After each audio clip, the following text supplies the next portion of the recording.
Hi అండి, అందరూ ఎలా ఉన్నారు? బాగున్నారు? ఏం చేస్తున్నారు? అయిపోయినాయి పనులన్నీ? మా అయితే అయిపోయినాయండి. నేను సాంబార్ చేస్తున్నాండి, ఉలవలతో సాంబార్ చేస్తున్నా. సేమ్ అంతేనండి, మన కందిపప్పు లాగానే, కాకపోతే ఉలవలతో చేస్తున్నా. దాంట్లో కుక్కర్లో ఒక గంట సేపు నానబెట్టుకున్నా. వీలైతే కుదిరితే నైట్ నానబెట్టుకోవాలి. నేను నైట్ నానబెట్టలేదు కాబట్టి ఒక గంట సేపు నానబెట్టేసుకొని కాస్త కుక్కర్లో వేసేసుకొని కొద్దిగా మెంతులు, కొంచెం జీలకర్ర, 2 ఎల్లుల్లిపాయలు, చింతపండు, పసుపు, తగినంత వాటర్ వేసేసుకొని ఒక 5-6 విజిల్ రానిద్దామండి. 5-6 విజిల్ అది వచ్చి ఉడికే లోపల పక్కన నేను దొండకాయలు కట్ చేసి పెట్టేసుకున్నా. దొండకాయలు కట్ చేసుకున్నా కాబట్టి పోపు పెట్టేసుకుందాము. కుక్కర్ ఇప్పుడు 3 విజిల్లు వచ్చినాయి కాబట్టి పక్కన పెట్టేసుకుందాము. సిమ్లో పెట్టేసుకుంటే ఒక 2-3 విజిల్లు వస్తాయి కాబట్టి ఫుల్ హైలో పెట్టేసి 3 విజిల్లు రానిచ్చాను. సిమ్లో పెట్టేసుకొని పక్క స్టవ్ మీద 3 విజిల్లు వచ్చాక స్టవ్ కట్టేసుకుంటే అది చల్లారే లోపల మనకి ఇది కర్రీ దగ్గరికి అయిపోతుంది కాబట్టి తాలింపు వేసేసుకుందాం. దొండకాయ తాలింపుకు దీనికి నేను కొబ్బరి కారం కూడా మిక్సీ పట్టి పెట్టేసుకున్నా. ఈరోజే కొంచెం పట్టుకున్నాండి, అయిపోయిందని చెప్పేసి ముందుగా పెట్టుకుంటా.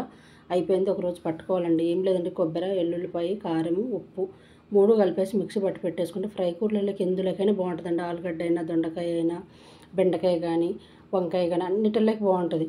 ఎందుకంటే మనకు అడవుల్లో ఎక్కడికైనా వెళ్ళేటప్పుడు, ఇంట్లో బయటికి వెళ్ళేసి వచ్చినప్పుడు ఏమీ లేనప్పుడు కాస్త ఫ్రై చేసుకుని ఆ కర్రీ అదొక్కటి వేసుకుంటే ఎంత డీప్ ఫ్రై చేసుకునే ఐటెం లేకుండా బాగుంటుందండి. ఆ కారం పొడి వల్ల మంచి టేస్ట్ వస్తుంది, కర్రీ మంచి స్మెల్ కూడా బాగుంటుంది. అందుకని అది రెడీ చేసి పెట్టేసుకున్నాను.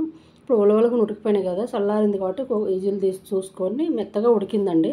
ఇప్పుడు నేను మిక్సీలో వేస్తాను, పప్పుతో మెదుపుకొని మిక్సీలో వేసుకుంటాను కాబట్టి ఇది కొంచెం వేడిగా ఉంటుంది కాబట్టి గిన్నెలో పెట్టేస్తే పక్కన పెట్టేసుకుని చల్లారుతుంది.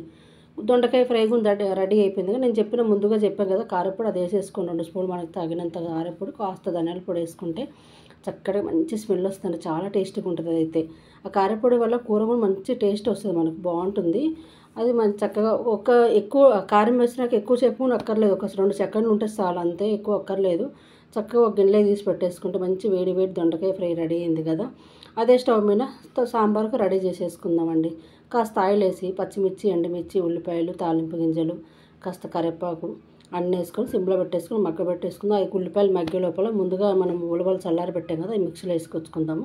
అవి మిక్సీ వేసేసుకుంటే ఈ లోపల ఇవి మగ్గిపోతాయి, అవి కూడా అయిపోతుంది అనమాట. సాంబార్ కూడా తొందరగా టైం అయిపోతుంది కదా, కానీ చక్కగా మంచి స్మెల్ వస్తుందండి. బాగుంది, దొండకాయ అయితే చాలా బాగా నచ్చింది నాకు. మునక్కాడ, క్యారెట్ వేసేసుకొని పసుపు, ఉప్పు వేస్తే కాస్త మగ్గిపోతాయి అనమాట. ఈ మగ్గే లోపల అవి మిక్సీ పట్టేసుకున్నాం కదా. ఇప్పుడు కుక్కర్లో మనం ఎంత వాటర్ కావాలో అంత వేసుకుందాము. చిక్కగా కావాలనుకుంటే కొంచెం తక్కువ వేసుకోండి. నేనైతే కాస్త అటు మీడియం సైజ్ వేసుకుంటాను, కొంచెం పలచగా లేకుండా కొంచెం గట్టిగా లేకుండా నార్మల్గా వేసుకుందాం వాటర్. మొత్తం కుక్కర్లోకి వేసేసుకున్నాం మిక్సీ పట్టుకున్న పప్పును. నాకైతే ఉలవలతో చేస్తే నల్లగా ఉంటుంది కానీ నాకు నలిపోయినవి అనిపించట్లేదండి, తెల్లగానే ఉంది, పచ్చగానే ఉంది. మన కందిపప్పు ఎలా ఉందో అలానే అనిపిస్తుంది. తింటే టేస్ట్ తెలుస్తుంది కానీ కాస్త మనకు అలాని ఏమి అంత అనిపించట్లేదు. చక్కగా అంతా వేసేసుకొని ఆ సాంబార్లో ఏదో తగులుతుంది అనుకున్నా, కరివేపాకండి. నేను ఆ పోపులో పెట్టాను కదా, అదే గరిటె సాంబార్లో కలిపిన కరివేపాకు వచ్చిందనమాట. మళ్ళీ ఏంటో పడిపోయింది అనుకుంటారేమో అని చెప్తున్నా.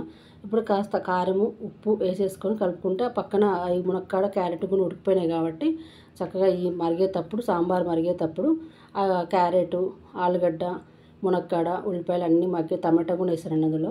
అన్నీ మగ్గిపోయిన తర్వాత ఈ సాంబార్ మరుగుతుంది. ఇప్పుడు పోపు ఇందులో వేసేసుకుందాం. ఇంకా సాంబార్ కూడా అక్కర్లేదండి, కూరగాయల ముక్కలు వేసేసినాక చక్కగా మంచి స్మెల్ వస్తుంది.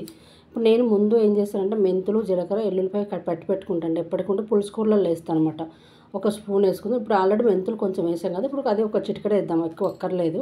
చక్కగా సాంబార్ అంతా దగ్గర పడ్డది కాబట్టి ఇప్పుడు ఫైనల్గా మనం కొంచెం ఉప్పు తక్కువైంది, ఉప్పు కొంచెం మెంతులు, జీలకర్ర మెంతుల పొడి ఉంది కదా, అది కొంచెం వేసుకొని ఇంగు వేసేసుకొని స్టవ్ కట్టేసుకుందామండి. చక్కటి సాంబార్ రెడీ అయిపోయింది. మంచిగా వేడి అన్నంలో. అప్పుడప్పుడు ఇలాంటి సండే కదా, నాన్ వెజ్ వండుకోకుండా ఇదేంటి అనుకుంటారేమో. ఎప్పుడు నాన్ వెజ్ తినకుండా అప్పుడప్పుడు ఇలాంటి సాంబార్లు తింటే బాగుంటుంది కదా, చక్కగా చిక్కగా చాలా బాగుందండి. మంచి ఉలవలతో సాంబారు చాలా బాగుంది. దొండకాయ ఫ్రై 2 వేడి అన్నమైంది. ఈరోజైతే మాకు నాన్ వెజ్ గుర్తు రాకుండా సాంబార్తో చక్కగా ఈరోజు గడిచిపోయిందబ్బా. ప్లీజ్ నచ్చితే లైక్ చేయండి, షేర్ చేయండి, మీరు కూడా ట్రై చేయండి.